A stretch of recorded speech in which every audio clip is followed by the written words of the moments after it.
Buenas tardes a todos. Doy por hecho que se me escucha y que se me ve. ¿Sí? Ok. Empezamos bien.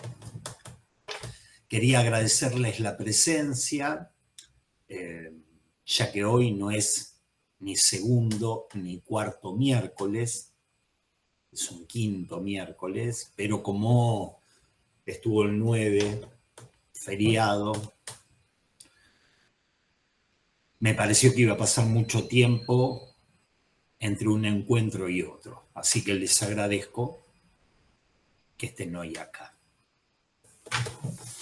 Vamos a retomar algunas cuestiones que estuvimos trabajando en el último encuentro y que tenían que ver con la necesidad de redefinir lo imaginario, lo simbólico y lo real en el nudo. Yo les había dicho que teníamos que hacer una especie de esfuerzo, una especie de ejercicio para tratar de dejar de saber qué es lo imaginario, lo simbólico y lo real. Un ejercicio para intentar pensar que uno no lo sabe o creer que uno no lo sabe. A algunos le cuesta más ese ejercicio, a otros nos cuesta menos. Ser un poco burros para tratar de desconocer o para tratar de ignorar, de no saber qué son lo imaginario, lo simbólico y real, y pensar o acercarse a ver qué es lo imaginario, lo simbólico y lo real que se anudan. Estas tres categorías en la clínica nodal que en el encuentro anterior estuvimos viendo. Lo imaginario es lo que uno se imagina, pero lo simbólico también es lo que uno se imagina. Recuerdan esa frase de Lacan, dice, vengo haciendo como para que se imaginen esto, de tal manera que empiezan estos cruces, lo imaginario de lo simbólico de lo imaginario. Entonces hacer el esfuerzo de acercarse como si uno supiese en realidad qué son los tres registros, pero los tres registros antes del nudo. Bien. Y arranca un recorrido a la altura que dejamos en el último encuentro que tiene que ver con lo real del nudo. ¿Sí? Y para ver qué es lo real del nudo, para acercarnos a ver qué es lo real del nudo, en la página 46, Lacan va a traer la noción de semblante. Estuve revisando cuál era mi traducción al español y efectivamente es la que Juan subió al grupo de WhatsApp, así que con certeza le digo, en la página 46 deberían ver aparecer a la noción de semblante, que no está traducido como semblante, sino como apariencia. Pero donde dice apariencia, en todos los párrafos que dice apariencia, tienen que poner semblante. Se trata de eso. ¿Sí? Entonces vamos a tratar de dar una vuelta a través del semblante para después intentar acercarnos a qué es lo real del nudo. ¿Ok? En esa misma página 46 caracteriza el semblante como un velo de sentido. ¿Qué sería el semblante? Un velo de sentido. Les leo la frase, página 46. Cito. Quiero decir que no hay más que el velo del sentido, que no hay sentido sino de lo que se tapona. No hay sentido sino de lo que se ocluye. En la versión en español dice, no hay sentido sino de lo que se opércula. No sé qué buscaron poniendo esa palabra ahí. En francés tiene cierto cierto sentido poner opercule,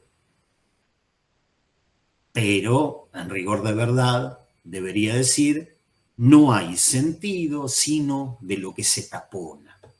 De lo que se tapona por una nube, nuptie, lo escribe, lo dice en latín. No se articula a fin de cuenta sino como nubes. Lo voy a leer de nuevo sin mis correcciones. Quiero decir que no hay más que el velo del sentido, que no hay sentido sino de lo que se tapona por una nube, no se articula a fin de cuentas sino como nubes. Continúo la cita. No hay nada detrás. Hay que atenerse al soporte del semblante, en tanto ese semblante es semejante a la articulación de lo que no puede decirse más que bajo la forma de una verdad enunciada. Es decir, no puede decirse sino como develamiento necesario, es decir, incesante. Esta es la frasecita, es una de las 3 frasecitas que vamos a trabajar. Entonces arranco por el principio, retomo, no hay más que el velo del sentido, así empieza la cita, para decir que el ser hablante vive en el sentido. Vivimos en el sentido. Vivimos en las nubes. ¿Ah? Vivimos en las nubes. Vieron que decía, no hay más que el velo del sentido, no hay sentido sino de lo que se tapona por una nube. ¿Ah? Los semblantes a fin de cuentas se articulan como nubes. ¿Ah? Y el ser hablante vive en el sentido, vive en las nubes. ¿Ah? No se trata del sentido condensado en el alambique analítico. ¿Recuerdan cuando caracterizamos que el alambique analítico condensaba el sentido en unas palabritas? No se trata de este sentido ya condensado. ¿Sí? Ese sentido necesario que no deja de escribirse, el sentido sexual freudiano. No vivimos en ese sentido. Ese es el sentido que condensa el alambique analítico. Vivimos en las nubes. Vivimos en un sentido, si se quiere, diluido, desparramado en pequeñas gotitas de la nube, que son las pequeñas gotitas que por cual esencia formarán las gotas que hacen que llueva. No sé si recuerdan ese encuentro que dijimos acá, vamos a tener una clase de meteorología. No sé si lo recuerdan, vivimos en el sentido, vivimos en esas pequeñas gotitas que todavía no son gotas de lluvia, vivimos en las nubes, ¿no? En ese sentido que el dispositivo analítico condensa de forma necesaria, es decir, que no deja de escribir el sentido sexual. ¿Sí? Entonces decía, no hay sentido que no sea velo. El sentido es un velo, es como una nube, es algo que vela. ¿Sí? En esta frase trae la palabra nuptie, nuptiae, nube, en latín, que significa bodas. Es lo que acá decimos nupcial. Bodas, casamiento. Nuptie deriva del verbo latino nubere, que originalmente significaba cubrirse, velarse, y luego adquirió el sentido de casarse. Cuando nosotros decimos nupcial, estamos hablando de casamiento, pero en el origen estamos hablando de velo, de algo velado, de algo que se vela. ¿Sí?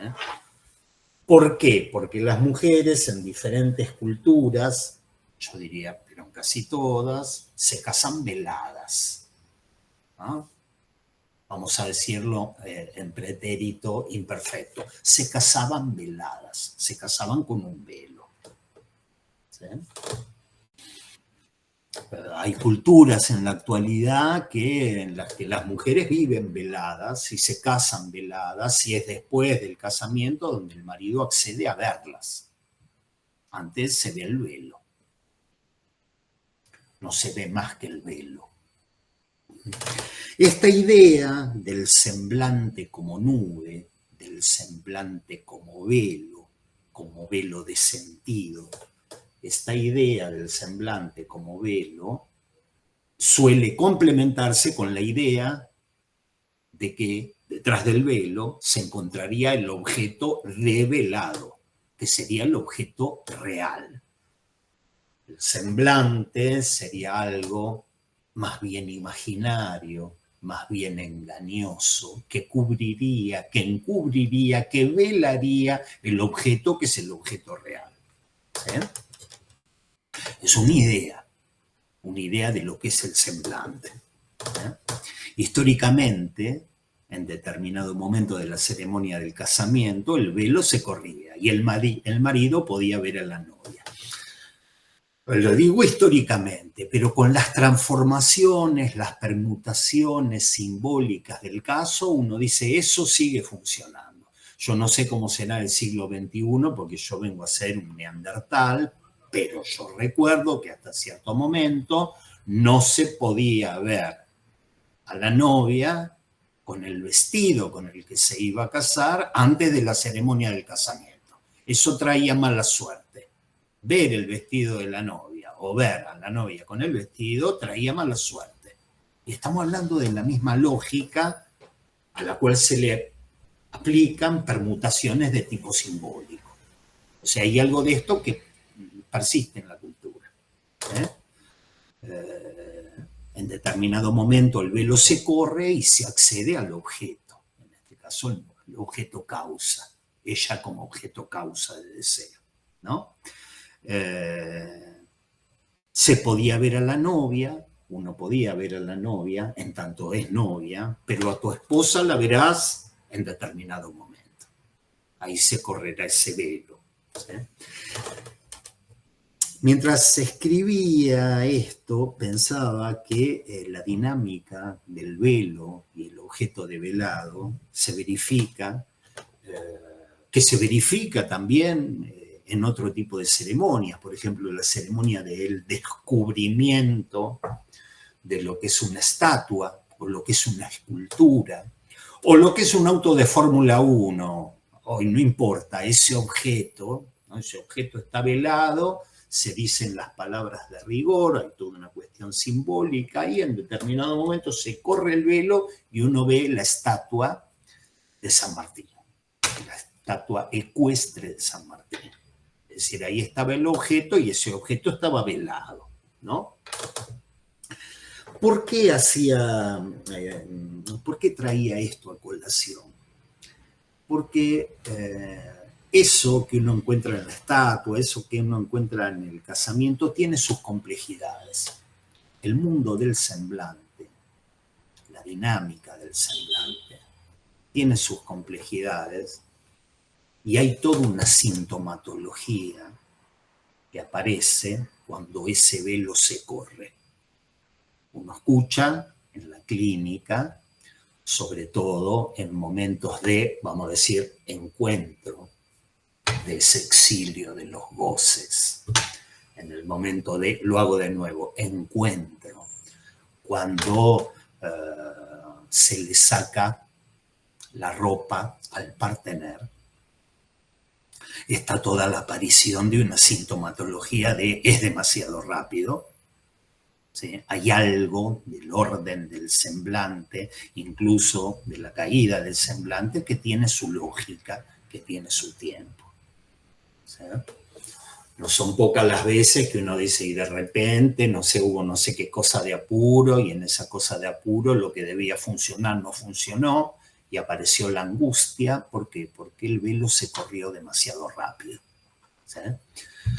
No todos los que están acá, algunos de los que hace años vienen participando de estos espacios, deben recordar un libro que yo leía en la preadolescencia, que se llama, alguna vez me lo voy a comprar, está en Mercado Libre, son todos usados, libros usados, que se llama Técnicas Sexuales Modernas, de otro Roberto, un Robert Street, un Roberto Calle, un Roberto con calle, al que leía un preadolescente que de calle no tenía nada, y en ese libro, Técnicas Sexuales Modernas, yo recuerdo que Robert Street agarraba y decía, bueno, no le saque la ropa muy rápido, vaya sacándola despacito y dígale cosas lindas mientras tanto. Es toda una dinámica, forma parte de la psicopatología, la relación entre el objeto y el velo, la relación entre el objeto y el semblante. Lo traía, no son temas menores. ¿Sí? Pero el asunto es que esta importancia del tema del semblante que deberíamos trabajar, que habría que trabajar, no la podemos trabajar acá. No nos da el tiempo, no nos da la estructura para trabajarla acá, y por eso, y por otras cosas también, por eso y por otras cosas, decidí organizar no un seminario diurno como es este, un espacio de la Escuela de la Orientación Lacaniana, sino decidí organizar un grupo de estudio, como el que organicé durante el verano con alguno de ustedes, sobre el texto littéraire. ¿Eh? Decidí organizar un grupo de estudios sobre el seminario 18, que es un seminario que se llama De un discurso que no fuese del semblante, o de un discurso que no fuese del orden del semblante, donde hay importantísimos desarrollos de la cuestión del semblante, por un lado, y la cuestión de lo escrito y la letra, por otro lado. Les digo, hay varias cuestiones, esta es una, digo, a eso me parece que hay que darle un lugar. Otro lugar es algo relacionado con lo que Juan subió al blog sobre el dossier chino, sobre ya el tercer colega chino, psicoanalista, que publicamos en este humilde espacio, y que me pareció que se podía generar algo interesante en un intercambio con ellos. Lo voy a contar mejor en el grupo de WhatsApp, de tal manera que si hay alguno interesado, puede participar de ese espacio. ¿Ok? Pero tenemos la idea del semblante. ¿Sí? La idea del semblante como objeto, como engaño, como un imaginario engañoso, la idea del semblante como un imaginario engañoso y el objeto real que está por detrás, es una noción que encontramos en enorme cantidad de desarrollos filosóficos. Yo pensaba el fenómeno y el noúmeno, ¿no? La filosofía kantiana, no se dejen engañar por el fenómeno, por los sentidos, detrás está el noúmeno, digamos, Platón, la alegoría de la caverna, etcétera, etcétera, etcétera. Es una idea que es muy fuerte, que está desde la noche de los tiempos, como me escribía alguien hoy temprano, desde el exterior me decía, eso es más viejo que el hilo negro. Sí. Nosotros los argentinos lo decimos de otra manera, pero me decía, eso es más viejo que el hilo negro. Bueno, esta idea del semblante imaginario, engañoso, y el objeto real detrás está en la filosofía desde la noche de los tiempos. ¿Sí? Pero no es la forma en que Lacan piensa el semblante. Nunca lo fue. Nunca lo fue. Por eso elegí la frase que elegí. Cuando dice, tenemos que atenernos al soporte del semblante, no podemos laburar de otra manera. No se puede en psicoanálisis trabajar de otra manera que con el semblante. Pero eso no quiere decir que tengamos la idea de que detrás del semblante engañoso está el objeto real. Al revés, es toda una temática para Lacan explicar cómo trabajando con discursos articulados por semblantes o articulados con semblantes, se puede acceder a lo real. ¿Cómo se puede acceder a lo real si estás en una lógica de semblantes? ¿Podría existir un discurso que no fuese del orden del semblante? Esto es una temática en Lacan, ¿sí? Que no se trata del noúmeno, digamos, de la esencia objetal por detrás del engaño del fenómeno, ¿sí? Y no queda menos que el acceso a lo real no puede hacerse sino a través del semblante, sino a través de semblantes. Entonces voy a hacer pequeñas definiciones completamente operatorias que están mal, pero rápido, como la consigna de este espacio, mal, pero rápido, para tratar de ubicarnos en algunas cuestiones. ¿Qué diría que es el semblante? ¿Qué es el semblante? ¿Sí? El semblante es el significante con su capacidad de hacer existir eso que llamamos la realidad. Es un estado del significante, un estado tal que en su articulación es el que permite hacer existir esta cosa que llamamos la realidad. Es el que permite hacer existir este cielo lleno de nubes que es para nosotros la realidad, cada uno viviendo en las nubes. ¿Sí? Eso es el semblante. Es el que hace existir eso que llamamos realidad. El semblante es simbólico, porque es un significante, es un elemento simbólico, pero hace existir mundos, genera realidades. El semblante hace existir mundos, genera realidades. Tomaba un ejemplo, que es el ejemplo de un libro que yo no leí y no leeré, no creo que lo lea nunca, que cuenta las historias o una historia o varias historias que transcurren en un lugar que se llama Narnia. Es un libro, creo que se llama Crónicas de Narnia o Las Noches de Narnia, 101 Noches de Narnia, no sé. Es un libro que cuenta la historia de Narnia. Y en ese libro, que no he leído, puedo afirmar que la articulación de significantes produce un mundo imaginario que antes no existía y que ahora existe en la imaginación. Narnia. Antes eso no existía, pero el significante en su capacidad de hacer existir realidades, el semblante, de hacer existir sentidos, dice las historias de Narnia, y te voy a contar. Yo tengo toda una mezcla entre El Señor de los Anillos, Narnia, Crepúsculo, no sé bien qué, entonces pueden aparecer vampiros, es más o menos, para mí es más o menos la misma cosa. Pero existe una realidad, que es Narnia. Y para los que no sean de acá de Argentina y participen de este espacio, en Argentina tenemos una frase que es estar en Narnia. Alguien le dice al otro, che, estás en Narnia. Loco, vos estás en Narnia. Que es muy adecuada, porque estar en Narnia significa vivir en un mundo alejado del mundo real, ¿no? Vivir en un mundo de fantasías. El chabón está en Narnia, en un mundo de fantasía alejado del mundo real. Es decir, vivir en las nubes. Lacan en esta frase agarraba y decía, bueno, el semblante es velo, son nubes, nubere, el link con la nube y el velo, y uno, si escribís el seminario hoy, diría, es Narnia. ¿Sí? Es Narnia. Resulta que en algunos momentos de la enseñanza de Lacan usaba ejemplos como estos, ejemplos como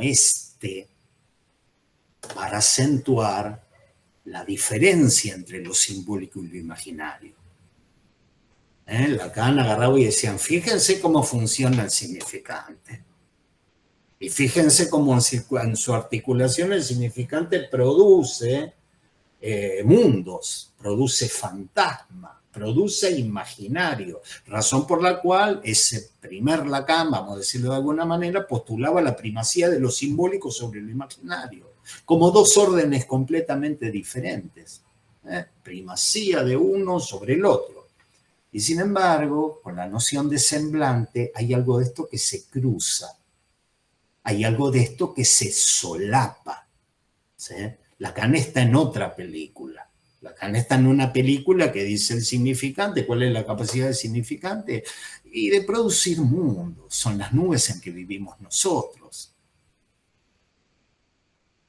Y lo real, ¿qué será lo real? Y bueno, a través de eso tal vez podamos tocar, agarrar, cernir algún tipo de real que debe tener que ver con la escritura.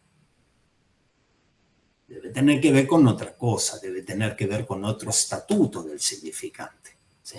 En una época Lacan hacía una división tajante entre los dos, sin embargo, con el semblante tenemos el significante y lo imaginario. Es un elemento simbólico imaginario, un semblante, ¿sí? Semblante es ese elemento simbólico imaginario, ¿no? De tal manera que uno puede decir el significante, el semblante, genera mundos, produce sentido, ¿no? Las nubes en las que vivimos. Ahora bien, el orden del semblante, y ya hablo de orden porque los semblantes se presentan articulados, nuestra realidad es una realidad articulada. El orden del semblante, nuestras nubes, nuestro fantasma, nuestra realidad psíquica, ¿sí? El orden del semblante no nos garantiza que se toque nada real. Ahí tenemos Narnia.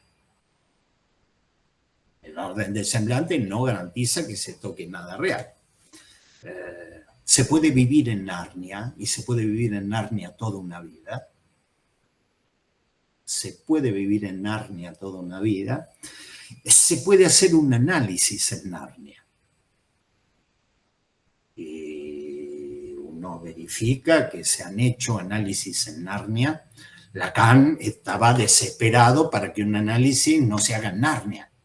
De alguna manera, no sé si entienden la ironía, ¿no? Que un análisis no te haga vivir en Narnia, ¿eh? Que se toque un real, que se articule un real. Y un análisis en Narnia, a veces uno lo escucha, cuando escucha a tal paciente, a tal analizante, es decir, este sueño que tuve es la confirmación cabal de que mi relación afectiva con tal persona, con él o con ella, mi relación afectiva y conflictiva, que mi relación con esta persona, este sueño es la prueba de que mi relación tiene que ver con ese trauma infantil de que yo esperaba a mi padre y a mi madre y que no vino, que a su vez está determinado por... y uno dice, bueno, puede que eso toque un real, efectivamente puede que eso toque un real y puede que no lo toque. A tiene que ver con la combinatoria con B, y como los semblantes se combinan, tiene que ver con B, con C, con D, y qué sé yo, y uno dice Narnia. Y de hecho, Lacan, que era un tipo que agarraba y decía, fíjense cuánto de las teorías psicoanalíticas tiene que ver con el analista que las escribió, tiene que ver con su propia neurosis. Fíjense hasta qué punto el psicoanálisis sobrevivió incluso a eso. Incluso a que alguien le diga lo que pasa, que usted tiene un deseo reprimido, sexual, endogámico en relación a su madre, porque... Y viene alguien y dice, mira, esto lo hizo Freud porque el padre se casó por segunda vez con una mina que era una pendeja, que estaba más cerca, que era una señorita unos años menor, y que estaba bastante más cerca de la edad de Freud que la edad del padre, y qué sé yo, y después vino Melanie Klein con la teoría de los penes voladores y los objetos que están dentro del pecho materno y el pecho malo y el pecho bueno, y sin embargo eso seguía. A la gente se le interpretaba cosas así, y eso seguía. La desesperación de Lacan por armar en ese momento una clínica orientada por lo real, que se oriente por lo real y no sea el psicoanálisis lacaniano de Narnia. Repetir frasecitas lacanianas y qué sé yo, y hacer más o menos lo mismo.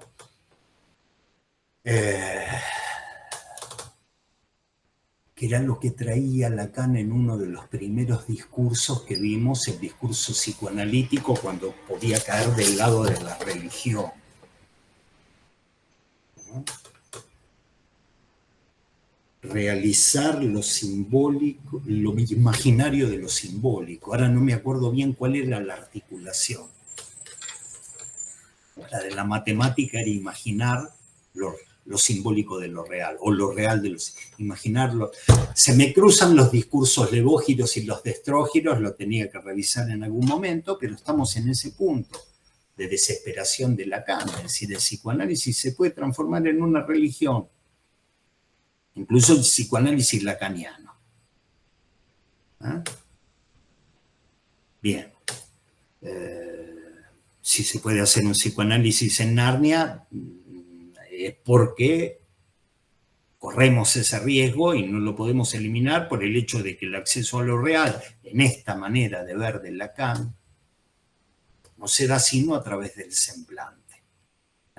Les estoy hablando seminario 17 y el seminario 18. Es lo prenodal que les estoy presentando.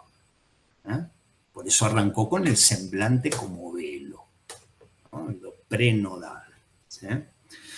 Y no digo que un análisis así o que los análisis así no hayan servido, porque un análisis puede persistir durante mucho tiempo y producir un reacomodamiento de los semblantes que haga que un ser hablante pueda vivir un poco menos hostigado por esa inducción de goce de lo simbólico. No sé si soy claro, ¿no? Hemos planteado en algunos anudamientos lo simbólico como una inducción de goce y que un análisis que reacomode el orden del semblante haga eso más vivible. No está para nada mal. No está para nada mal. El ideal de Lacan era justamente el acceso a lo real, el dar pruebas de un acceso a lo real ahí, ¿no? Entonces, la idea de Lacan es que los semblantes se articulan.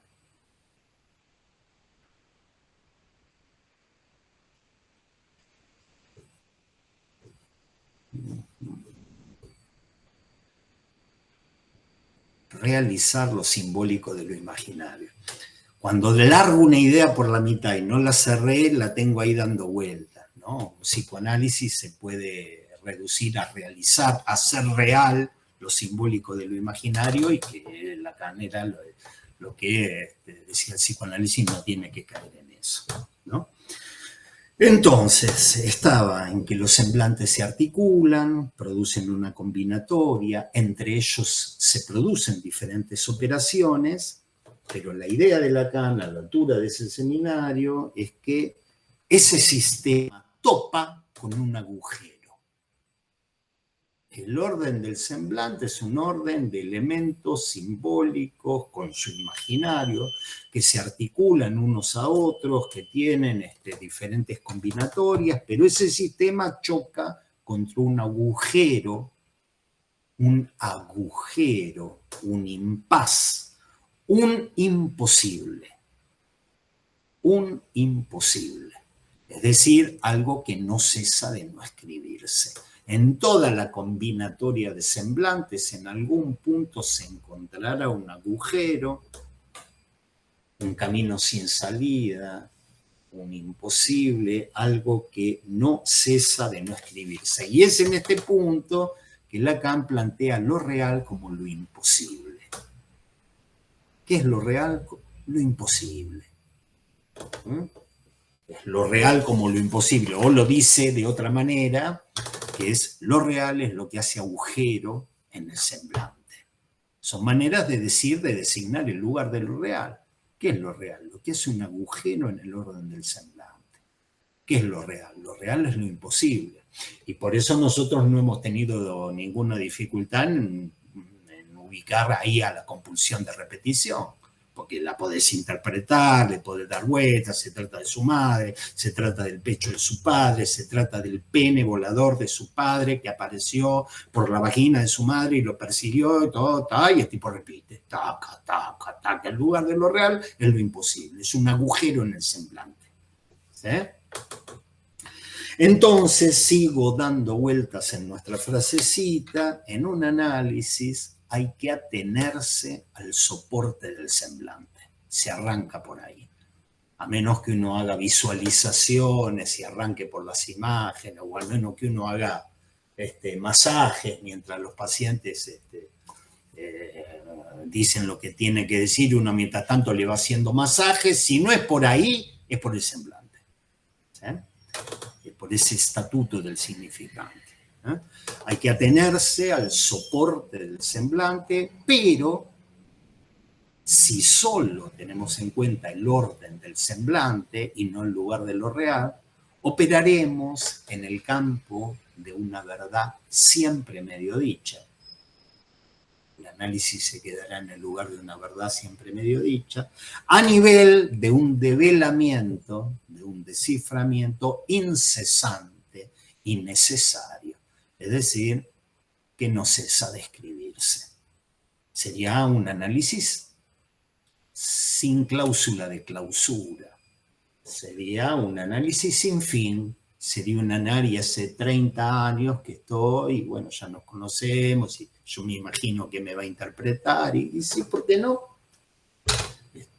Si siempre es un dispositivo que hace funcionar a la verdad siempre medio dicha, y el develamiento puede ser incesante. Entonces ese sueño que era la prueba de que tu relación afectiva, conflictiva con tal persona tenía que ver con ese sueño, a su vez puede ser interpretado, ya fue interpretado por el ser hablante que lo soñó, pero puede ser interpretada la interpretación. Y puede ser interpretada la interpretación de la interpretación. Y puede ser interpretada la interpretación de la interpretación. Siempre la verdad medio dicha y un develamiento que no cesa de escribirse. Es esa frase. Estoy prácticamente parafraseando lo que dijo Lacan en la primera cita que leí, ¿no? Entonces Lacan tuvo esa postura durante mucho tiempo. Por eso su esfuerzo de intentar ubicar algo que sea del orden de la escritura, de lo escrito, algo que sea diferente, algo que te saque de las nubes de sentido que no cesa de escribirse, algo que te saque de ahí, ¿no? Fue esa posición durante mucho tiempo, a través de lo simbólico, ubicar un real sin quedarse con lo engañoso de lo imaginario. Ahora bien, si nosotros miramos bien, en este sistema lo real es un real supuesto. Por eso yo hablé del lugar de lo real. ¿Sí? Yo supongo que ahí donde me encuentro con un imposible, donde me encuentro que se traba la articulación, ahí va a estar lo real. Siempre doy los mismos ejemplos, en parte porque no soy creativo y en parte porque me vienen bien. Entonces, recuerdan el ejemplo que he dado de la niñita que había aprendido a sumar y a restar. Entonces vino con unas piedritas a explicarme que había aprendido a sumar y a restar. Entonces tenía 4 piedritas y, a ver, me dice, preguntame, 1 más 1, pone una piedrita, otra piedrita, 2. 2 más 1, pone otra piedrita, cuenta 3. 3 más 1, cuenta 4. 4 menos 1, saca una piedrita, cuenta 3. 2 menos 3. Y me miró desconcertada, donde intuí un pequeño desarrollo de angustia y me quemó la cabeza. Me decía, no se puede, pero ¿qué se hace? Sintomatizar eso, ¿no? Ese punto donde la combinatoria significante, en este caso lo doy como ejemplo de significante, pero podría decir los semblantes, es un punto donde el sistema se traba. El sistema se traba ahí, se traba en ese punto de imposible. Lo real es lo imposible. Lo real es lo que hace un agujero en el orden del semblante. En una manera en que Lacan lo pensó durante mucho tiempo. ¿Sí? Ese real supuesto.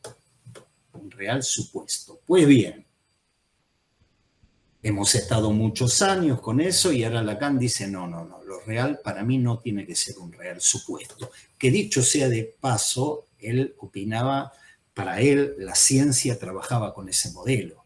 Por eso él buscaba cierta cientificidad del psicoanálisis. Decía, operamos igual que la ciencia tiene lo mismo. No vayan a ver la parte positiva de la ciencia, donde sabe cada vez más.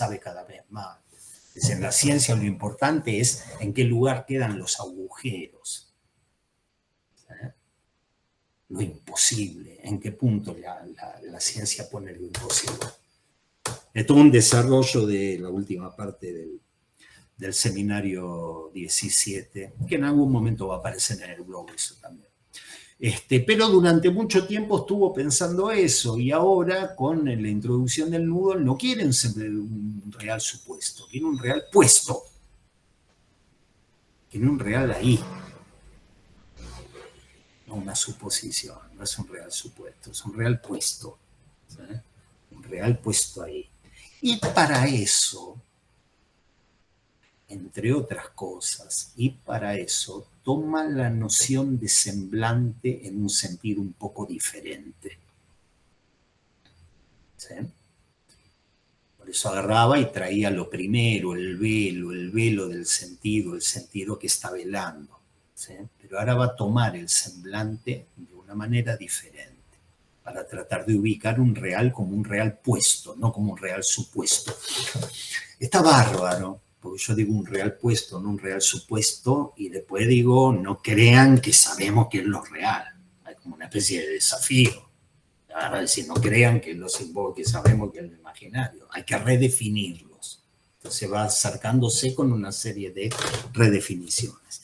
Y ahí es donde entra la segunda cita, el segundo párrafo que quiero que trabajemos, que dice, en la página 46, que dice, lo que enuncio y que es mi objetivo este año, es decirles que lo imaginario, el mismo del orden del velo, no por ello oscurece.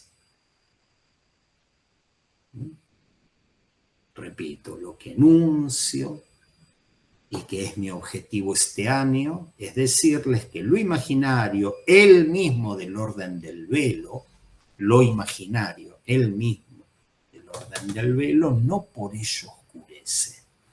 Como si dijese, no puedo operar sin el soporte del semblante, y bien cierto es que el semblante participa de lo imaginario, del sentido, y en tanto tal es una especie de velo. Pero no se trata de un velo que oscurezca, sino que puede estar funcionando de una manera diferente. La frasecita es esa, mi interpretación, mi paráfrasis es como si dijese, mire muchachos, yo no puedo operar sino a partir del semblante, sé que del semblante participa lo imaginario, es un elemento simbólico imaginario, y por lo tanto participa de lo que es el orden del velo, de un sentido que hace velo, pero resulta que puede ser un velo que no oscurezca y que puede funcionar de una manera diferente. Y ahí nos da un ejemplo, en esa página 46. Voy a tomar un semblante, el círculo. Fíjense que no está hablando del semblante del amo, el cetro del amo. Voy a tomar un semblante, un círculo. Por eso, entre otras cosas, por eso es que a mí me parecía que hay una vuelta muy interesante en la cuestión del semblante, porque Lacan, por ejemplo, dice la naturaleza es pródiga respecto de la cuestión de semblantes. A mí, por ejemplo, me gusta mucho, desde la noche de los tiempos, me han gustado, desde que el hilo era negro, me ha gustado mucho los documentales. Soy un tipo que mira mucho documental, incluso en Netflix miro documental, el origen de la Tierra, la vida en el planeta, cosa de los tiempos del lagarto vero y el cambio de plumaje, y ahí plumaje no tiene pelaje el lagarto vero, no importa, miro muchos documentales. Siempre cuando hablan de la naturaleza, lo hablan de un lugar especial. Dicen, bueno, el pájaro, los padres se acercan al pichón y le dan de comer en la boca. Como si un pájaro, y uno dice, che, pero estás con una clave de lectura un poco antropomórfica. De los padres vienen y le dan, y entonces tal es un cazador, un asesino sanguinario, ¿viste? Y uno dice, ¿de qué estás ahí? Cuando de alguien dicen, sos una rata, o este tipo es un tiburón, es una piraña, esa mina es una piraña, está tomando semblante porque la naturaleza te lo da, es muy pródiga, es decir, tal es una víbora, tal tiene una lengua de víbora, y con eso hablamos del ojo de la cerradura, de semblantes construidos, un psicoanalista, Ernest Jones, que decía que los símbolos se construyen con el cuerpo. Es un psicoanalista que tiene un libro que Lacan dijo que es de una riqueza inagotable. Lacan no era muy de hablar bien de los colegas, no era. Y sin embargo, de este libro que se llama La pesadilla, de Jones, dice, es un libro de una riqueza inagotable. Creo que alguna vez lo subimos al blog en De Nuevo Aún. Pero en este recorrido les quería decir que hay semblantes que los aporta la naturaleza. Y sin embargo, Lacan, cuando habla de la ciencia y de la operatividad de la ciencia, dice, la ciencia opera a través de semblantes. Pi es un semblante cuando opera. La ciencia opera a través de semblantes. Digo, ¿por qué les traigo esto? La ciencia opera a través del semblante intentando ubicar el punto donde el orden del semblante encuentra un agujero, un imposible. ¿Por qué les traigo esto? Porque si no ustedes me van a decir, che, pero un círculo es un semblante. Sí, campeón. Es un elemento simbólico y tiene toda una imagen. Yo digo un círculo o digo un triángulo y sé que en algún momentito ustedes tienen la idea de lo que es un triángulo, un círculo en la cabeza. A veces nuestra debilidad, la mía, hace que uno diga, pero el círculo es círculo o circunferencia. Son cosas diferentes porque siempre hemos sido burros y en la secundaria decíamos cualquier cosa, pero en líneas generales tenemos una pequeña idea de lo que es un triángulo equilátero. ¿Sí? Es decir, que es un elemento simbólico que tiene una imagen, tiene una dimensión imaginaria, ¿no?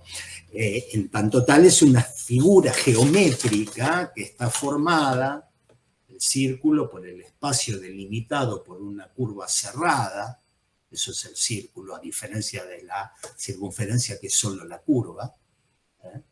El círculo es un espacio, una figura plana, de dos caras, que está de dos caras, saquen de dos caras, es una figura plana que está delimitada o que está constituida por el espacio delimitado por una curva cerrada, entonces forman parte de él todos los puntos de esa curva y todos los puntos del centro. ¿Sí? Y hay una dimensión imaginaria de eso que no se puede negar, porque si no lo confundiríamos con una elipse o con una gota, que también son figuras geométricas, pero uno dice, esto no es un círculo, esto es una elipse. ¿Ok? Si yo tomo un semblante así y les pregunto a ustedes, ¿qué real está velando eso? Ustedes dirían, ese semblante no está velando nada. ¿Es un semblante, señor Lacan? Por supuesto, es un semblante. Trabaja la ciencia, la geometría. ¿No? More geométrico.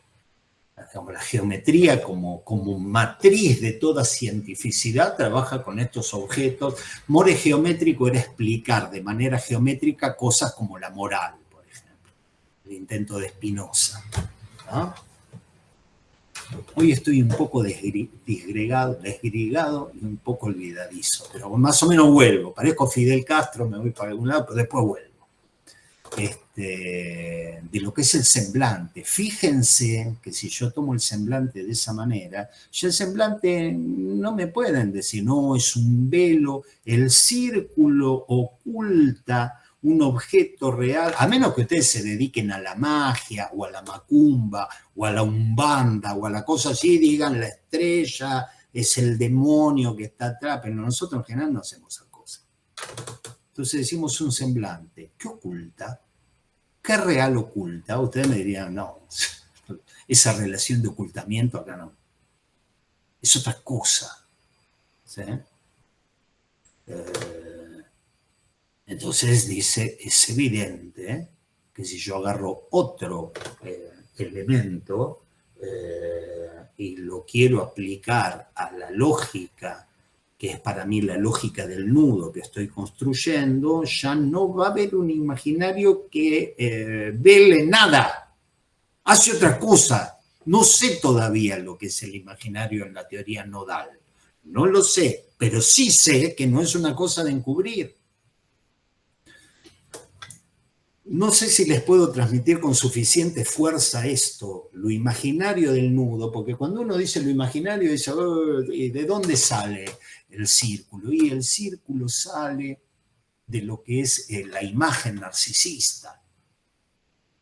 La completud de la imagen narcisista, que mirá si será importante, que cuando esa completud se pierde, aparece la angustia del cuerpo desmembrado. La angustia del cuerpo desmembrado, correlativa de la pérdida de la unidad yoica, es lo que explica el círculo o la esfera. Y Lacan va a decir, no. Y pues si vos nos enseñaste, Lacan, que el yo era una instancia de desconocimiento y que el narcisismo era una instancia de éxito, y lo enseñaste 20 años, pero ahora es otra cosa. Te la creíste que la inocencia te valga. Tenés que hacer como buen chorlito que no tenés idea qué es lo imaginario del nudo.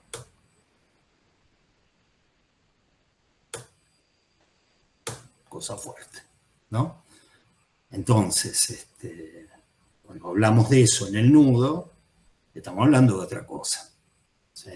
Poner la teoría del semblante, lo que es lo imaginario del semblante, a funcionar en el nudo, conlleva un vaciamiento de la pasión de querer ubicar lo real, verdadero, por detrás de lo engañoso del semblante. ¿Se entiende? Produce un vaciamiento de esta pasión del ser hablante por intentar ubicar un real verdadero detrás de lo engañoso del semblante. Les traigo esto porque ustedes se van a encontrar con una frase sin mucho sentido en la página 46. En la página 40. Qué poco hemos avanzado. Página 46. No salgo de esa página, pero son temas densos. ¿Sí? En la página 46, que Lacan dice, la consistencia es de un orden diferente que la evidencia. Aquella, la consistencia, se construye a partir de algo que, al encontrar su soporte en los anillos de cuerda, producirá algo, un vaciamiento. Releo, la consistencia es de un orden diferente de la evidencia. La consistencia se construye a partir de algo que, al encontrar su soporte en los anillos de cuerda, producirá algo, un vaciamiento. Y yo agrego, el vaciamiento de la pasión de querer ubicar lo real verdadero detrás de lo engañoso del semblante. Les invito a buscar esa frase porque está mal traducida. Y en vez de vaciamiento, el traductor pone lo evidente. Évidemment, con con 2M en francés es vaciamiento. Évident es evidente.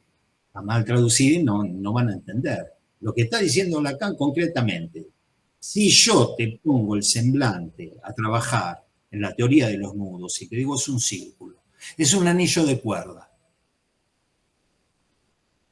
ya se te acaba, ¿no? Decís, ¿qué es lo real que hay atrás? Se acaba esa pasión filosófica de ubicar el ser verdadero detrás de las apariencias. ¿Ok? Entonces hay que, donde dice apariencia, poner semblante, donde dice lo evidente, poner el vaciamiento. ¿Sí? El vaciamiento de esa pasión de querer ubicar lo real verdadero por detrás de lo engañoso del semblante. Entonces, en esta frase aparece por primera vez, o por primera vez como concepto, aparece por primera vez la palabra consistencia. La consistencia, que es diferente de la evidencia, ¿sí? La consistencia, que es diferente, aparece una propiedad, la consistencia, que va a caracterizar lo imaginario del nudo. La consistencia es una propiedad que va a caracterizar lo imaginario del nudo. Y vamos, de a poco, ver que hay tres nociones que nos van a organizar muchas cosas del nudo Borromeo, que son la consistencia, la existencia y el agujero. Clínica nodal o esbozos de una clínica nodal, vamos a tener que aprender cuestiones de la consistencia, la existencia y el agujero. Vamos despacito con la consistencia. Empezamos a delinear la consistencia como característica de lo imaginario del nudo. ¿Ah? Diga, ¿qué es lo imaginario del nudo? Se nos tiene que poner en nuestra cabeza de chorlitos la palabra consistencia. ¿Sí? Lo imaginario es consistencia. La consistencia no es evidencia. La frase decía, la consistencia es otra cosa que la evidencia. Etimológicamente, evidencia significa algo que salta a la vista.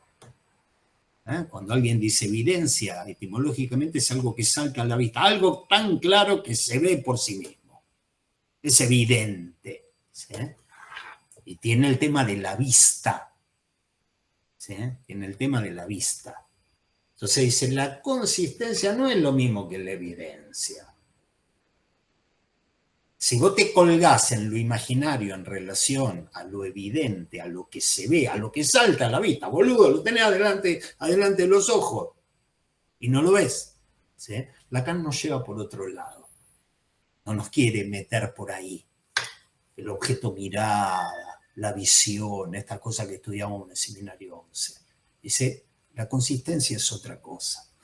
¿Qué es la consistencia? Y acá es donde uno se descifra, uno se pelea con las frases y entonces uno dice, le sale algo, pero tomémoslo de manera operativa, porque no lo dicen, lo digo yo. ¿Qué es la consistencia? Es la capacidad de sostenerse. ¿Qué es lo consistente? Lo que se sostiene. Lo imaginario del nudo es consistencia. ¿Qué es lo consistente? Lo que se sostiene. Por ejemplo, fíjense, tratemos de sutilizar algunos, de hacer sutiles algunos, algunos ejemplos, algunas coyunturas. ¿Sí? Por ejemplo, la imagen narcisística. ¿Sí? Su imagen narcisística se sostiene, señora. Su imagen narcisística se sostiene. Pues bien, si usted no está angustiado, si la imagen se sostiene, es por la consistencia propia de lo imaginario del nudo. algo se sostiene, algo es consistente. Eso es consistente. ¿Mm? ¿Qué es lo imaginario del nudo? Es la consistencia. Salto. Y eso debe estar en el anillo de lo imaginario. No. No. Lo imaginario del nudo es consistencia. Y eso está en cada uno de los anillos. Les voy a pedir que hagamos un ejercicio. No un ejercicio de respiración, ni de relajación, ni menos de estiramiento de las lumbares. Les voy a hacer un ejercicio. De ahora más, cuando hablemos de Borromeo, vamos a pensar un nudo hecho de 3 toros, sin ningún tipo de color, sin ningún tipo de letrita y sin ningún tipo de diferenciación, y nos tenemos que olvidar todo lo que sabemos de psicoanálisis. Hay que olvidarse. Hay que ser un poco chorlito para tratar de acercarse un poco a lo que es lo imaginario del nudo. ¿Sí? Porque si ustedes saben de psicoanálisis y van a ver que hay un toro que se llama imaginario y otro simbólico y otro real, van a decir, este es el imaginario. Acá el que dice imaginario. Y yo estoy tratando de transmitirle otra cosa. Lo imaginario del nudo es consistencia. Ah, che, pero consistencia igual. En el toro de lo real. No, consistencia. Si el toro de lo real consiste, si se mantiene, si se sostiene por lo imaginario. Ya estamos en un lío, porque tendríamos que decir lo imaginario de lo real, lo imaginario de lo simbólico y lo imaginario de lo imaginario, si lo imaginario es nada más que consistencia. Se los logro transmitir de manera, ¿no?, de lo poco que sabemos. ¿Qué es lo imaginario del nudo? Consistencia. ¿Sí? Lo que se sostiene. Si vos estás angustiado, pues bien, se pierde, se sostiene la unidad imaginaria, la unidad narcisista. Cuando uno está angustiado, el corazón se me sale del pecho, el campo perceptivo se me angosta, quiero hablar y no puedo decir las palabras, no puedo articular las frases, se me desarma el mundo. Pues bien, eso perdió consistencia. Fíjense que, dale que lo imaginario del nudo era consistencia, era la consistencia. ¿Sí? Otro ejemplo, una exposición sobre un tema de la materia que fuese, pónganle psicoanálisis, alguien está hablando de psicoanálisis, está trayendo un tema, y una persona puede ser, ha sido una clase consistente, la que dio este chabón. ¿Sí? Se trata, esa consistencia, cuando uno dice consistencia, de una propiedad, de la propiedad de lo imaginario. Ustedes podrían responderme, no, Roberto, la consistencia es una propiedad de sistemas lógicos, es una propiedad lógica de un sistema simbólico. Eso es que es consistente. ¿No? Algo es consistente, una clase te dio tal, dice, esto es consistente porque fue muy lógica, fue, qué sé yo, y Lacan te diría, ¿qué me hablas de un simbólico que no esté articulado a un real y a un imaginario? Si fue consistente fue porque esa clase tenía la capacidad de sostenerse, y esa capacidad de sostenerse se debió algo que tiene que ver con lo imaginario, de ese anudamiento que fue determinado discurso. Narnia, evidentemente, es consistente. El cuentito de Narnia. Evidentemente es consistente, ¿no? Entonces, no es una propiedad lógica de un sistema simbólico, porque no hay nada que sea solamente simbólico. No hay nada que sea solamente simbólico real. No hay nada que sea solamente imaginario simbólico. No hay nada que sea solamente imaginario real, sino que es un anudamiento de 3. ¿Sí? Entonces,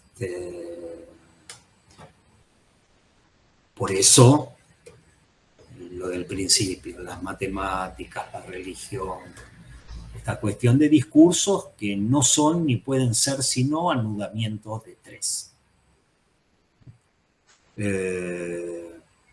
Porque incluso, no sé si recuerdan que algo tan árido como la matemática era caracterizado por Lacan como un discurso de tres, imaginar lo real de lo simbólico.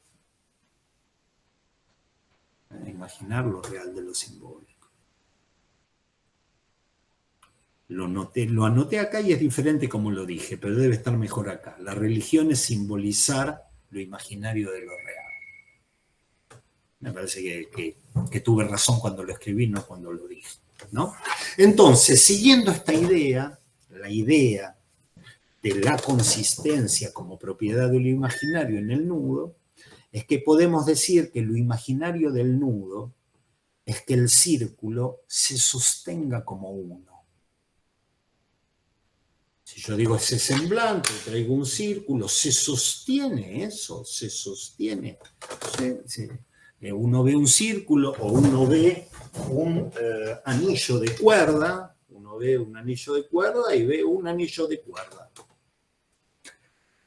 ¿Qué vela esto? No vela nada.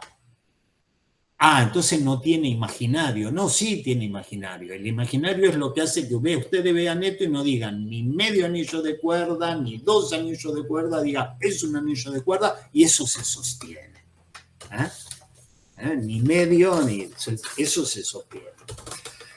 Se trata, si se quiere, para describirlo de alguna manera, de un objeto imagen. Un objeto imagen que está en nuestro fantasma, en nuestro imaginario. ¿Sí? Y uno dice, che, pero eso es evidente, eso salta a los ojos, sí, será todo lo evidente que vos quieras, pero sin eso no hay nudo.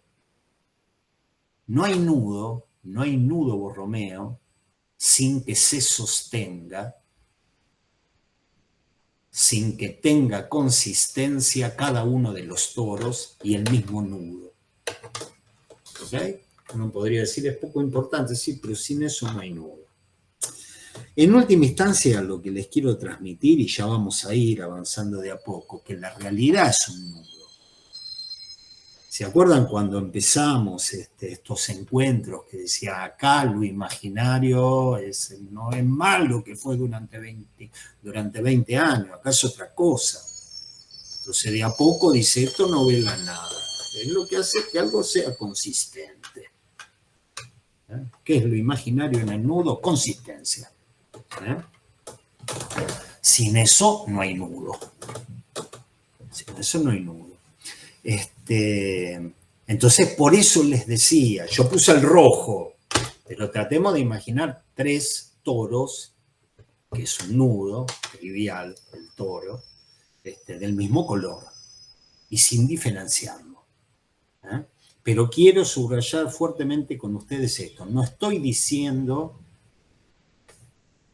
que está el nudo de lo imaginario, sino que estoy diciendo que lo imaginario del nudo es que el toro se sostenga. ¿Cuál? ¿El toro de lo imaginario? No, los 3 toros.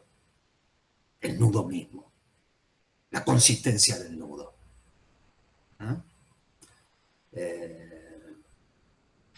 Bien. Incluso, por ahora, podemos decir que el nudo Borromeo, como articulación de 3 toros, se sostiene, es consistente, y eso es lo imaginario. Lo imaginario del nudo Borromeo no vela nada. ¿Sí? Y despacio, el entrelazamiento, en cambio, ya implica cierta dimensión simbólica. ¿No? El calce, lo que tiene que ver con la lazada, con la manera que se enlazan, ¿no? Lo que hablábamos del calce. El calce ya es otra cosa. El calce le presenta ciertos quilombos a lo imaginario, que lo que hace que uno con este tipo de cosita agarre 4 de esto diga, la verdad que mi imaginario es bastante pobre porque no puedo entender cómo no puedo enlazar las cosas como tienen que ser enlazadas. Tengo que hacerme reglas mnemotécnicas, por abajo del de abajo, por arriba del de arriba, pero tengo que hacer ese tipo de cosas. ¿Ok? Ya estamos hablando de otro orden. ¿Sí? Bien, salto y vuelvo una página atrás. Yo sé que como introducción de lo imaginario del nudo, a lo mejor les resulte un poco despojado, pero les pido paciencia, estamos entrando y de verdad es una cosa completamente diferente. Uno habla de consistencia, existencia y agujero, hablando de cosas que antes no había y que ahora nos van a ir completando estos encuentros. Página 45. Lacan en algún momento de esta clase, no sé si la leyeron o la releyeron, en algún momento dice, che, disculpen por lo árido de lo que tengo que decirles. Lo que tiene que decirnos es bastante árido, bastante difícil de seguir, y entonces él nos propone una especie de filtro. Página 45, Lacan nos propone un filtro para todos los que nos tiene que decir sobre el nudo Borromeo. Como diciendo, les voy a decir muchas cosas sobre el nudo Borromeo, les estoy diciendo muchas cosas, no se preocupen si no las retienen todas, no se preocupen, pero les propongo una especie de filtro, les propongo algo, ¿no?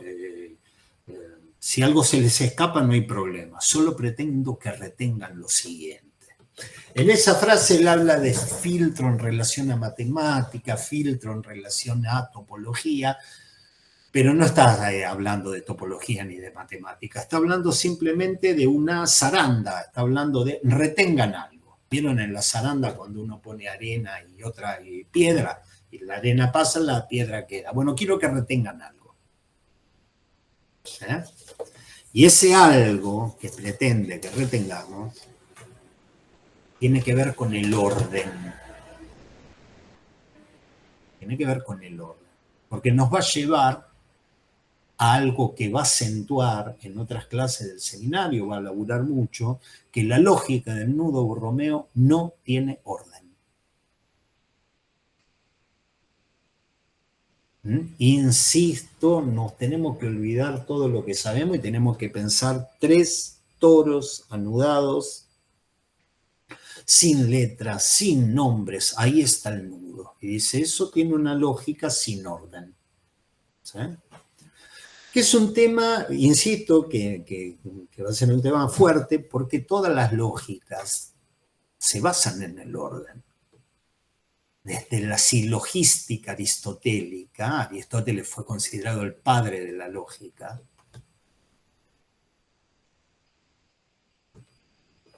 premisa mayor, premisa menor, conclusión. De la silogística aristotélica, uno no puede decir premisa mayor, conclusión, premisa menor. Te van a decir, no, flaco, no es así. Hay un orden, tenés que tener un orden. Desde la silogística aristotélica hasta la lógica proposicional de Garrido, otro libro que les he traído acá, un libro que pensé que había quemado y no quemé, cobarde, se basan en el orden. Eso se basa en el orden, toda lógica se basa en el orden. ¿Sí? Y en rigor de verdad, cada vez que encontramos un saber como hecho de articulación, eso es un saber, S1, S2. Eso es un saber, un código de barras es un saber, es una articulación. Cada vez que encontramos un saber, desde un tratado de lógica hasta una receta para hacer polenta, se requiere orden. Se basa en eso, no hay sin orden, no hay lógica sin orden. Si uno quiere hacer polenta y le pone el tuco a la polenta, antes de ponerle agua a la polenta, no sale otra cosa, sale un asco. Ayer a la noche hice polenta y como estaba distraído salió toda grumosa y qué sé yo. ¿Por qué? Porque no seguí el orden que hay que hacer. Cualquier cosa, desde la lógica proposicional hasta la receta para la polenta, tiene un orden. ¿Sí? Y nosotros estamos formados en eso. Insisto, Lacan va a decir, che, vamos a entrar a una lógica sin orden, y nosotros estamos formados del psicoanálisis, de la teoría que se desprende del psicoanálisis, siempre hemos tenido orden. Hay un investimiento libidinal primero del niño, pero luego desde el punto del ideal materno se arma la realidad por articulación del yo ideal con el ideal del yo. Te da un orden. Primer tiempo del Edipo, segundo tiempo del Edipo, primero significante del deseo materno y luego el nombre del padre que significa y produce la significación fálica, primera escena traumática que no tiene significado, pero el S2 de la segunda, cuando adviene la sexualidad, todo es orden. Todo es orden. Y Lacan dice, miren esos tres redondelitos, esas tres cintas, esos tres, de ahí no podés decir primero vino lo simbólico, después lo imaginario y después lo real. No podés. Primero vino lo real, después lo imaginario. No podés. Primero lo real. Por eso la clínica orientada por lo real tiene todo su peso, tiene toda su lógica, tiene todo su lugar en la historia del psicoanálisis y en la transmisión del psicoanálisis, pero en este punto de real puesto, muchachos, acá no hay prioridad, no hay orden. Por eso el desafío, ¿no?, de imaginar un nudo Borromeo sin diferenciar los toros, porque no podés decir, este es el simbólico, estamos en un paso previo, no los diferencies, cada uno vale lo mismo que vale el otro, no hay prioridad absoluta, no hay anterioridad lógica de uno con el otro, no la hay. No podemos decir estaba primero lo simbólico, al principio fue el verbo. Hincho las bolas, pero porque él hincha las bolas, van a ver que en el seminario va a estar dándole, ¿no? Cada toro tiene su consistencia, pero la idea de Lacan es que se trata allí de tres, de lo que no podemos decir primero, segundo y tercero. No podemos decir primero, segundo y tercero. Es imposible introducir a nivel del Borromeo una idea de orden. ¿No? El orden sí está cuando lo hacemos. Yo me pongo, agarro y digo, bueno, agarro un toro, el otro lo doblo como una orejita, lo tengo ahí, ya lo hice con ustedes, el otro lo cierro y entonces ahí tengo el nudo Borromeo. Está bien, pero ese orden lo tengo que hacer yo porque soy un débil mental, pero en el nudo no está ese orden. No hay primero, segundo, tercero. Esto es lo que trae Lacan. ¿Sí?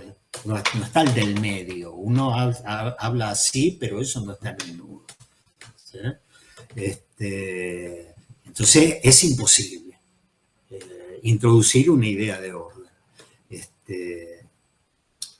Nuestra debilidad mental o el limitado de nuestro imaginario, lo precario de nuestro imaginario, y por eso tenemos que armar ese orden. Y esto lo va a presentar, yo hoy decidí terminar con la clase 5, pues si no ya terminaba conmigo. Si yo no terminaba con ella, ya terminaba conmigo. Entonces dije, mal pero rápido, es hoy o nunca. ¿Sí? Entonces nos lo va a presentar este tema del orden o de su ausencia, ¿no?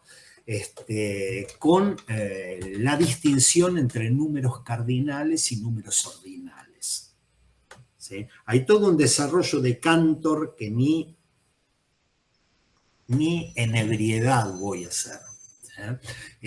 Pero sí lo que les quiero transmitir, que el tipo te va a decir falta orden y te va a decir, bueno, ¿cómo lo vemos? Lo vemos con los números cardinales, 1, 2, 3, 4, 5, 6, que son los números que indican cantidad, los cardinales, y los ordinales, que son los que indican posición, orden, jerarquía. Primero, segundo, tercero, cuarto. Nosotros tenemos la costumbre, por lo limitado de nuestro imaginario de juntar las dos dimensiones.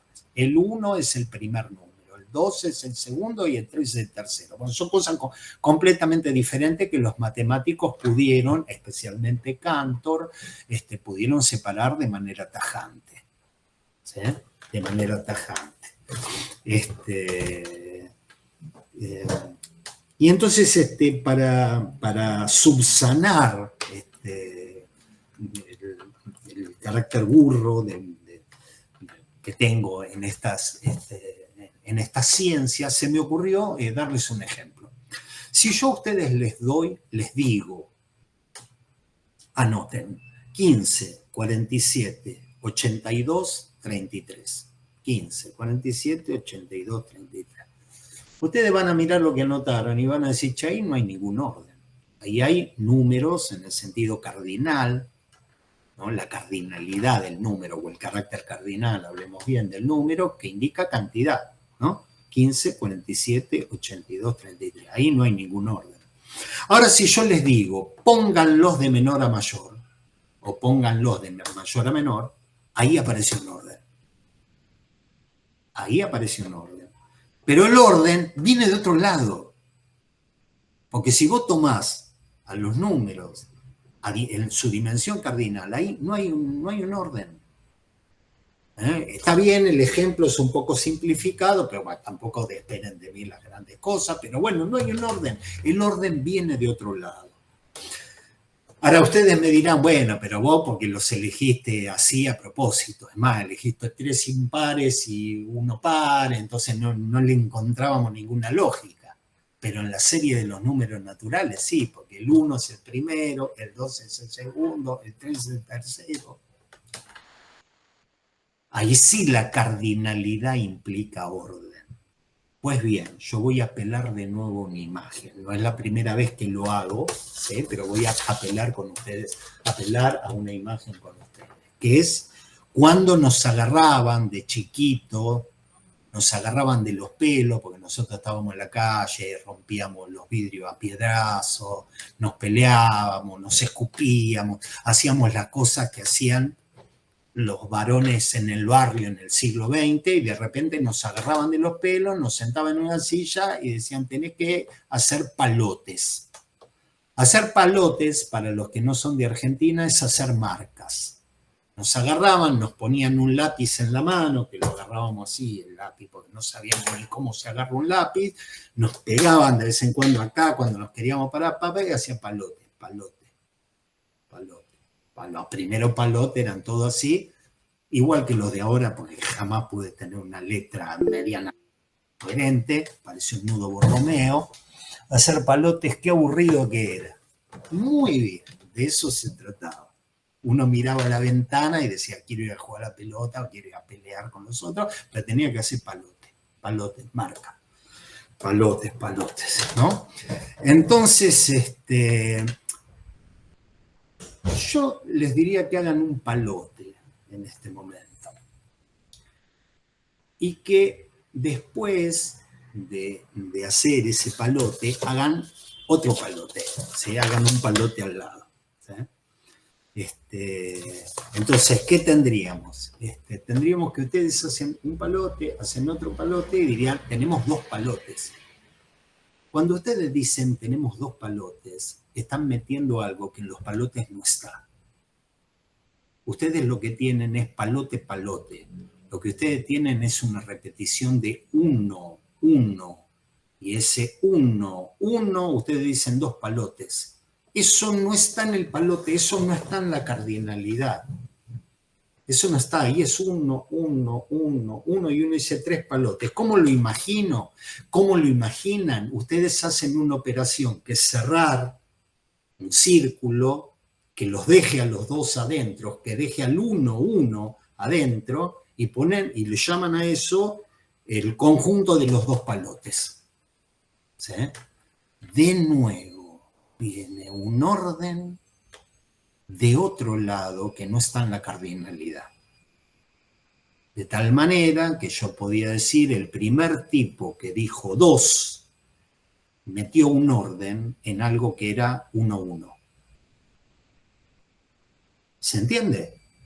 Y agarró y dijo, ah, está el primer palote, el primer 1, está el segundo palote, el palote 2. Entonces, esto se llama 2, o se llama A, o se llama D. Ya le pusieron diferentes nombres, pero le pusieron nombre introduciendo algo que en la cardinalidad no está.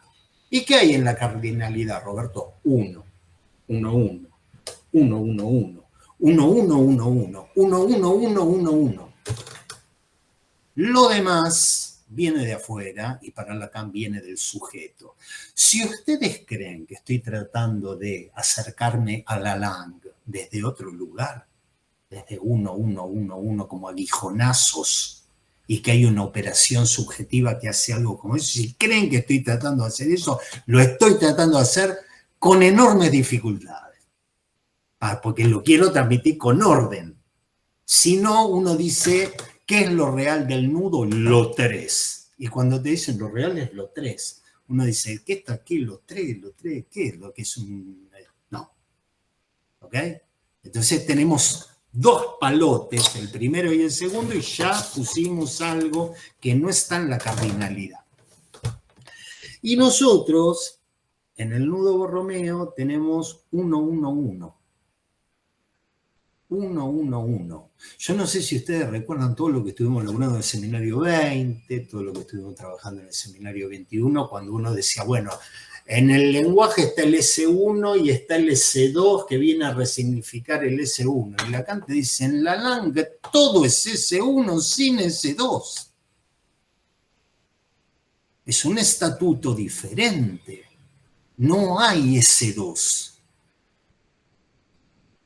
No hay en lo simbólico algo que haga de cierre. Digo, eso era el Lacan anterior. Acá lo que tenemos es cierta inducción de goce que hace 1, 1, 1, 1, 1. ¿Sí? De tal manera que cuando nosotros en el nudo Borromeo tenemos 1, 1, 1 y decimos el nudo Borromeo de 3, lo podemos decir de 3, pero si decir de 3 implica decir el primero, el segundo y el tercero, ya estamos en otro plano. Ya estamos en otro plano. ¿Sí? Deberíamos decir 1, 1, 1, indistintos, sin orden, anudados. 1, 1, 1, indistintos, sin orden, anudados. Pero que 1 primero lo real, no. Si te estoy diciendo que son 3 redondeles de cuerda, 3 anillos de cuerda sin nombre, es 1, 1, 1.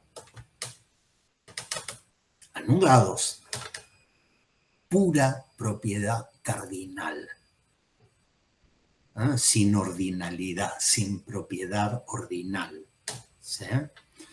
Entonces, yo podría hacer un nudo Borromeo armándolo, ¿eh? Armándolo y hago armándolo, con toro 1, toro 2, toro 3, pero puedo armarlo palindrómico. Toro 3, toro 2, toro 1. O puedo armarlo con toro 3, toro 1, toro 2, después puedo armarlo con toro 2, toro 1, toro 3. Puedo hacerlo de las diferentes combinatorias y todas las combinatorias. Lo puedo hacer en todas las combinatorias, lo que, dicho de otra manera, quiere decir que no hay orden. Si todas las combinatorias son posibles, no hay orden. O dicho de otra manera, es un orden de Narnia. ¿No? Entonces les propongo volver a los toros como 1, 1, 1, como enjambre, que en francés es exam, y si lo escribimos es S1, es an. 1, 1, 1. Y entonces Lacan nos acerca una idea por fuera de la de lo ordinal, por fuera de los números ordinales, y agarra y dice 1, 1, 1, 3. 1, 1, 1, 3. Y dice, tal vez lo real del nudo Borromeo es lo 3 del nudo. Temita, porque nuestro imaginario no está preparado para este tipo de cosas. Tal vez lo real del nudo Borromeo es lo 3 del nudo. Los invito, con esta idea en la cabeza, a acercarse en la página 46, a la siguiente frase. El nudo Borromeo, surreal, estamos bien ubicados, está hablando de eso el tipo, de lo real del nudo Borromeo. El nudo Borromeo, surreal, es no sostenerse sino de, no me atrevo a decir ser 3, porque el nudo Borromeo no es 3, él trenza. Y es allí que hay que ver en qué lo que dije recién, a saber que el orden no es esencial, es lo importante. Entonces dice, lo real, el nudo Borromeo, no se sostiene sino por lo 3. No se sostiene sino porque trenza. Y escapándose de la ontología, ¿se acuerdan todo el intento lacaniano de siempre de escapar de la ontología? Dice, no se sostiene, e iba a decir, sino por ser 3. Y dijo, no me atrevo a decir ser, porque él no es. ¿Sí? Pero si uno tuviese que traducir, diría lo 3. El carácter de 3, trenza.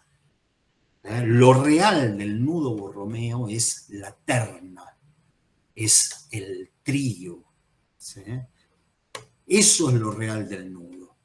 Entonces, espero haberles transmitido estas ideas que tienen su dificultad, que son que el nudo Borromeo de 3 tiene consistencia, que es lo imaginario del nudo, y no tiene orden, pero hace 3. Y eso es lo real. Bien, yo voy a dejar acá, si hay preguntas, comentarios, es un buen momento. Juan Manuel Alfonso, esperá Juan Manuel que me pongo los auriculares último modelo.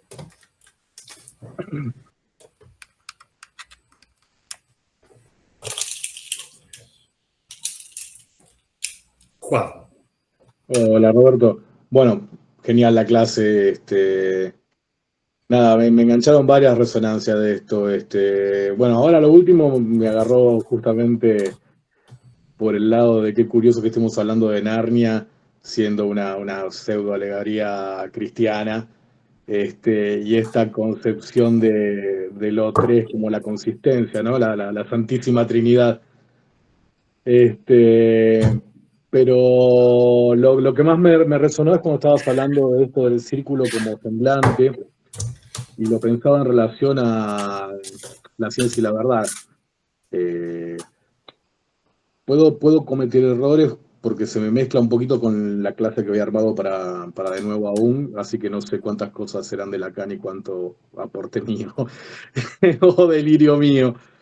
Pero cuando él planteaba esta diferencia entre la religión, la magia, la ciencia y el psicoanálisis, y esta relación con la verdad, ¿no es cierto? Y planteaba la diferencia de la forma de pararse del psicoanálisis frente a lo desconocido, frente a ese agujero, ¿no es cierto? Y planteaba cómo la ciencia utilizaba, por ejemplo, figuras como el círculo, el punto, la línea, como representaciones, ¿no es cierto? Como una forma de volver operativo ese lugar de desconocimiento. Claro. Y lo pensaba en relación, ¿no es cierto?, a lo que planteabas. Y digo, ¿cómo de repente eso se puede dar vuelta incluso? Me acordaba cuando estabas hablando, un momento de cuando estudiaba en la secundaria, me acuerdo que tenía que preparar química, tenía que estudiar nomenclatura, tenías que rendir la famosa esa tabla periódica. Y nada, de tanto estudiar y memorizar y eso, me acuerdo de estar yendo hacia el colegio en el colectivo y de repente todos los carteles que veía ya no veía letras, sino que donde había una palabra con N, yo ya estaba leyendo sodio, estaba leyendo calcio, estaba leyendo oxígeno, o sea, ya todo se había vuelto nomenclatura. Sí, Así que nada, me hizo sí, esos ecos y quería compartirlo. sí. Está muy bien. Todos hemos padecido a Mendeleev. Yo no sé, no sé demasiado de la vida de ese muchacho, pero claro, hizo algo que es absolutamente árido, porque es en teoría pura articulación simbólica, ¿no? El sodio, el magnesio, el permanganato de no sé qué cosa, que lo hemos padecido, y efectivamente uno le buscaba algún imaginario a eso, le buscaba algún imaginario como le sigue buscando ahora, para tratar de que algo cierre, de que algo anude, ¿sí? Eh, Así que estuvo bueno. A mí me pasa a veces, me pasa incluso hoy en día, que veo carteles y leo otra cosa y después digo, no puede ser. Existe lo inconsciente freudiano lacaniano. Me pareció muy atinada también. Yo a mí no se me había ocurrido cuando lo hice hoy, pero tu alusión, dos hiciste. Una de los semblantes que usa la ciencia y que habla de operatividad, que habla de operar. Se opera sobre un real supuesto. ¿No? Se opera sobre... El tema es que lo real le responde. Entonces, mientras eso responda, quiere decir que el agujero está bien conectado, que el agujero está en su lugar. Así que el sistema conecta con lo no sabido a través de la articulación de ciertos semblantes y eso no sabido responde. Uno aprieta el botón y estalla la bomba o se llega a Marte. Entonces eso está muy piola. Y también está muy piola el tema de la Santísima Trinidad, porque no se me había ocurrido cuando escribí lo que tenía para hablar con ustedes, porque también Stresi es uno. Yo no me quise meter otra vez con la temática del uno, pero creo que se entendió que estamos un poquito con el tema del uno, con el tema de la Lang, tratando de meterlo, tratando de releerlo a partir de lo que es lo real del nudo.